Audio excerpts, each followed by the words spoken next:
त्यसै पनि भूपेन्द्रले भने आफ्नो गाडीले मान्छेलाई हानेको छ। यता पछाडि भुन्टीले त्यत्रो सम्झाएको हुन्छ तर भूपेन्द्रले भने आफ्नो जिद्दी गर्छ र भुन्टीले भनेको कुरा मान्दैनन्। पछाडि भुन्टीले भने बुढा तपाईले गाडी अलि बढी नै स्पिडमा चलाउनु भएको छ, यति धेरै स्पिडमा पनि नचलाउनु, हामीलाई केही भएको छैन र हामीलाई हतार पनि छैन र हामी बिरामी पनि होइन कि यति छिटो कुदाउनु भएको हो, हामीले त बिरामीलाई हेर्न जान लागेको हो, त्यही भएर अलि बिस्तारै दायाँ बायाँ हेरेर चलाउनु, एक त यहाँ अलग्गै तनाव छ, झन् अर्को ठुलो समस्या आइलाग्ला भनेर सम्झाएको हुन्छ।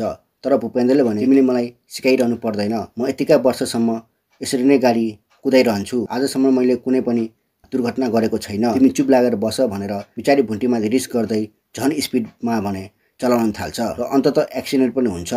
त्यसै पनि यता पछाडि भुन्टीलाई उसको बिरामी आमासँग भेटाउन लगिरहेको हुन्छ टोकलेले, तर यी नकचरी नन्द र देवरले भने फेरि गएर उचाल्छन् कि भुन्टी यहाँबाट भागिन् भनेर। तर यता पछाडि भुन्टीलाई उसको दाइ टोकलेले आफ्नो बिरामी आमासँग भेट गराउन हिँडेको हुन्छ तर भूपेन्द्रले भने जान दिँदैन र पछाडि भुन्टीसँग रिसाएर बस्छ र भुन्टीलाई पनि नजा भनेर पछाडि भुन्टीलाई कराउन थाल्छ र भन्छन् मसँग चौकी हिँड्यो भने तिमी नजाने र आफ्नो आमासँग भेट्न जाने पर्दैन जान भने भुन्टीलाई पनि आफ्नो बिरामी आमासँग भेट्न जान दिँदैनन्।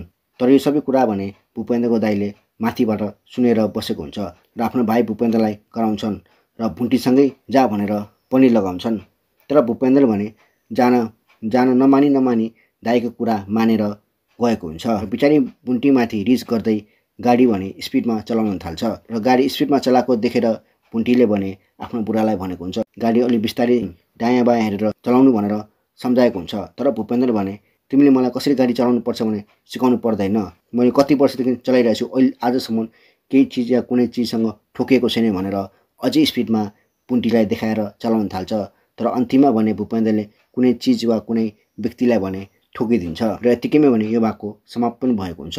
आखिर भूपेन्द्रको गाडीले कसैलाई ठोकेको होला त, मान्छे या जनावर वा कुनै चिज? तपाईलाई के लाग्छ तल कमेन्ट बक्समा भन्नुहोला र भिडियोलाई लाइक शेयर पनि गरिदिनु होला र भिडियोलाई अन्तिमसम्म हेर्नुभएकोमा धन्यवाद।